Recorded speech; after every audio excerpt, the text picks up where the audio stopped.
Why it sucks to be born as a king cobra. You hatch inside a warm pile of leaves in the wet forests of Southeast Asia. Congratulations, you are a king cobra. A tiny golden crown drops onto your head, slides over your eyes, and immediately gets stuck. Perfect. You are royalty, but you cannot see. Right now, you are 15 inches long, mostly panic, with fangs attached. You are not the king of the jungle. You are a spicy shoelace with legal problems. Your mother looks at you. She looks at your siblings. Then she holds up a tiny sign that says, "Good luck," and slides out of frame. That is not bad parenting. That is cobra parenting. She built the nest. She guarded the eggs. Her job is finished. Your job begins with not being eaten by your own family. Because every baby in this nest is venomous. Your brothers and sisters are not cute. They are tiny murder ropes with fresh batteries. One sibling turns towards you. A little fork and knife icon appears above its head. That is your cue. Leave home before home orders you as lunch. You slip into a forest where every leaf is a ceiling and every shadow looks like it has teeth. A bird lands nearby. You freeze. The bird stares at you, and inside its tiny bird brain, you briefly transform into a bowl of noodles. Not fancy noodles. Emergency forest noodles. Your striped baby body saves you. Brown bands break up your outline against dead leaves. You do not become invisible. You become visually annoying. The bird hops closer. You hold still so hard you almost become furniture. Then it turns away. Excellent. You survived by doing nothing. Nature gives 0 points for bravery and 1 point for not being soup. The sun climbs higher, warming your body. Unlike many snakes that prefer night hunting, you are built for daytime work. Your muscles wake up. Your tongue flicks out. Not because you are rude. Because your tongue is your scanner. Each flick collects chemical clues from the air and ground. Dirt, water, lizard, snake, danger, maybe lunch. A small skink darts across a route. Your body locks on target. A tiny cardboard badge pops onto your chest. First day at work. You lunge. It is not beautiful. Your aim is bad. Your body wiggles too much. But your fangs land, and your venom does what your confidence cannot. The skink slows. Now comes the part where snakes prove evolution has a sense of humor. You cannot chew, you cannot tear, you cannot take polite bites. You swallow the whole thing like a sock going into a vacuum cleaner. Meal 1 complete. Your career begins. For weeks, life is simple. Warm up, hide, smell everything, chase tiny prey, and avoid anything with a larger mouth. Unfortunately, that is most of the forest. Then a monitor lizard appears. This is not a cute little lizard. This is a walking appetite with claws. You freeze again, but it is too close. Your stripes help, but camouflage is not a force field. You need an exit. Ahead, a stream cuts through the forest floor. For many small animals, water is a problem. For you, water is a hallway. You slide toward it. A leaf floats beside you like a tiny emergency raft. For 1 second, you look at it like you might need help. Then you remember you are actually a good swimmer and abandon the leaf immediately. You bend into smooth shapes, while the monitor lizard reaches the bank too late. The leaf raft drifts behind you, unemployed. That is one of your early secrets. Land is home, but water is escape. As you grow, your body keeps outgrowing itself. One morning, your eyes turn cloudy blue. Your skin feels tight.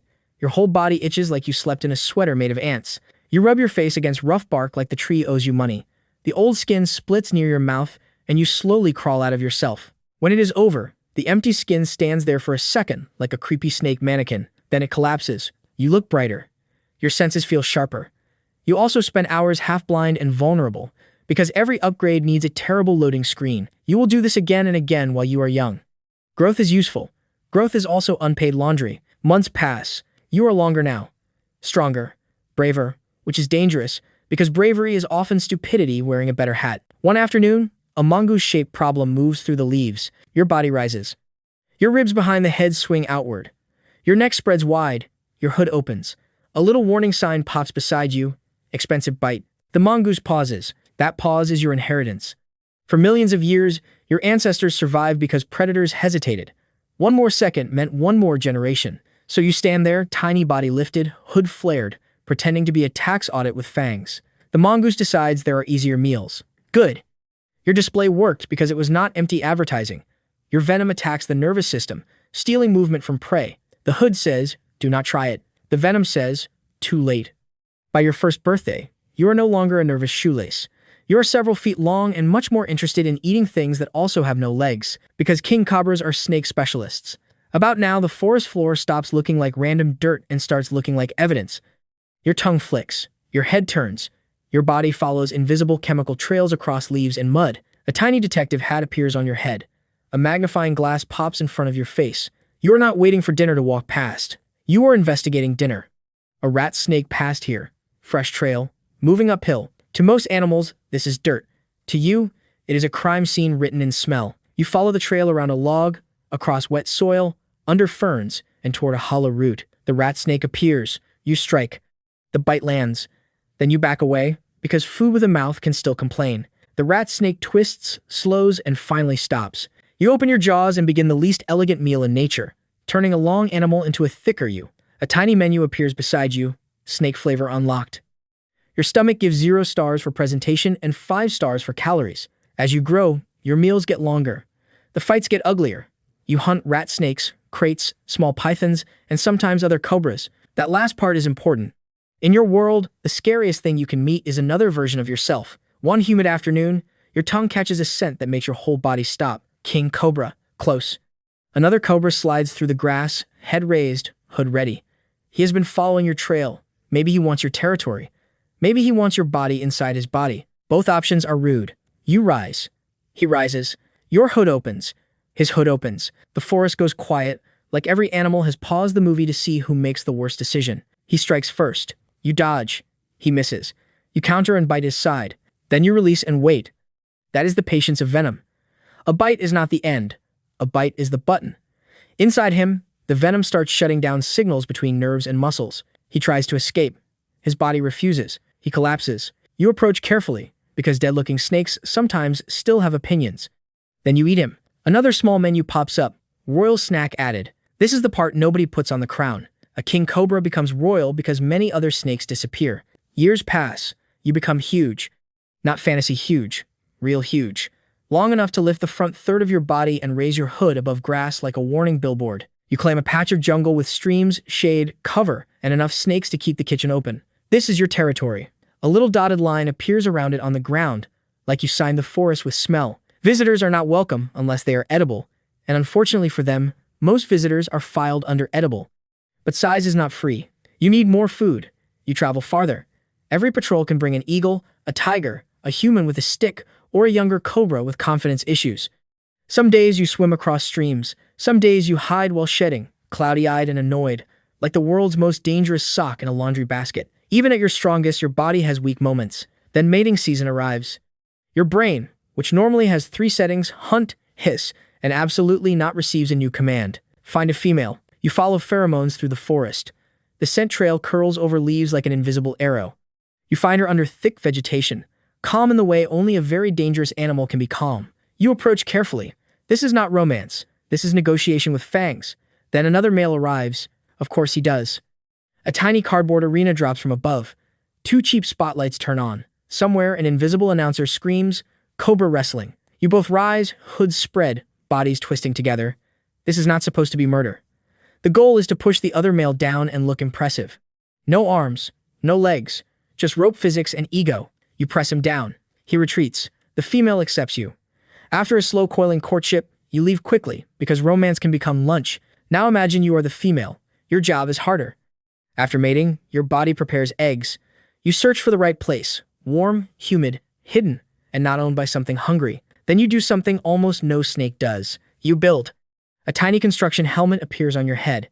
You drag leaves and twigs like an exhausted contractor with no arms. You shape a mound with your body. You lay dozens of eggs inside it, then coil nearby like a living security system. For weeks you guard them. A calendar flips. Day 1, Day 12, Day 37, Day 70. No snack breaks. No weekends.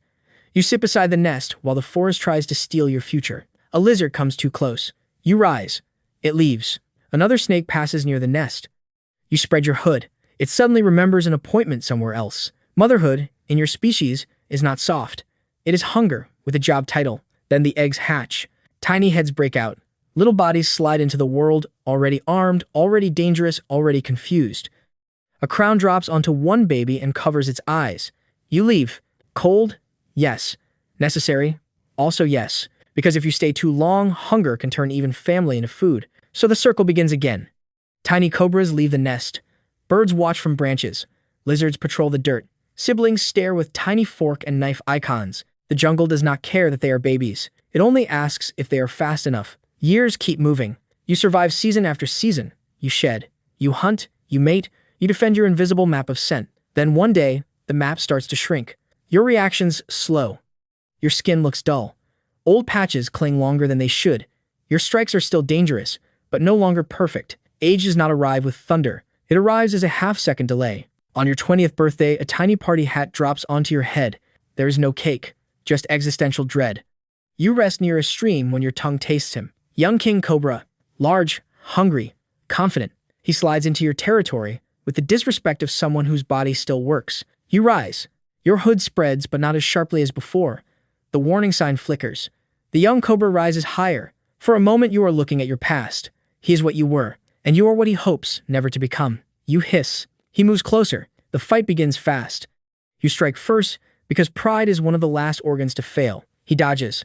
You turn. He comes from the side and bites. Pain flashes through your body. You pull away, but your muscles answer too slowly. The venom steals the signals you used your entire life. You try to lift your head. It sinks.